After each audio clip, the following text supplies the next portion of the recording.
Hi అండి, ఈ వీడియోలో మీకు అవకాడో శాండ్విచ్ ఎలా చేయాలో చూపిస్తాను. దీనికోసం ఒక అవకాడో తీసుకోవాలి.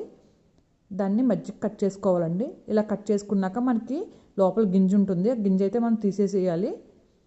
ఇలా తీసుకున్న తర్వాత మనకి లోపల గుజ్జు ఉంటుందండి, అది ఈజీగా వచ్చేస్తుంది మనకి స్పూన్తో ఇలా తీసుకుంటే.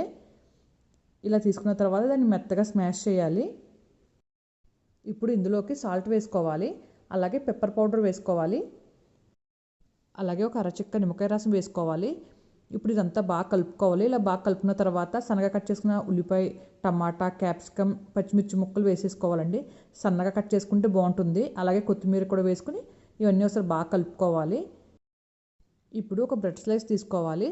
దానిపైన ఒక స్పూన్ మనం అవకాడోది మిక్చర్ ఉంది కదండి, అది వేసి ఒకసారి అంతా బాగా స్ప్రెడ్ చేసుకోవాలి. ఇలా స్ప్రెడ్ చేసుకున్నాక మీకు ఇష్టమైతే దాని మీద చీజ్ కూడా వేసుకోవచ్చు. చీజ్ వేసుకుంటే టేస్ట్ చాలా బాగుంటుంది. ఇలా చీజ్ అంతా మనకి స్ప్రెడ్ చేసుకోవాలి. దానిపై నుండి ఇంకొక బ్రెడ్ స్లైస్ పెట్టుకోవాలి. ఇప్పుడు స్టవ్ ఆన్ చేసుకుని దానిపైన ఒక ప్యాన్ పెట్టుకోవాలి.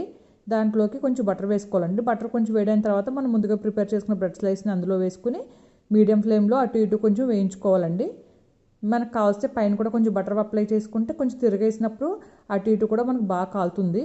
మీడియం ఫ్లేమ్లో పెట్టుకుని మనం కుక్ చేసుకుంటే మనకి మంచి కలర్ వచ్చి మనకి క్రిస్పీగా కూడా అవుతుందండి బ్రెడ్. చూస్తున్నారు కదా, మనకు అటు ఇటు బాగా వేగిపోయింది. ఇప్పుడు ఒక ప్లేట్లోకి తీసుకోవాలి. అంతేనండి, అవకాడో శాండ్విచ్ రెడీ అయిపోయింది. లోపల చీజ్ వేయటం వల్ల మనకి చాలా బాగుంటుందని తినేటప్పుడు. ఇలా కట్ చేసుకున్నాక చూడండి, మనకి లోపల క్యాప్సికమ్, టమాటో, ఉల్లిపాయ అంతా బాగా కుక్ అయ్యి చీజ్ ఉండి టేస్ట్ అయితే సూపర్ అంటే సూపర్ ఉంటుంది.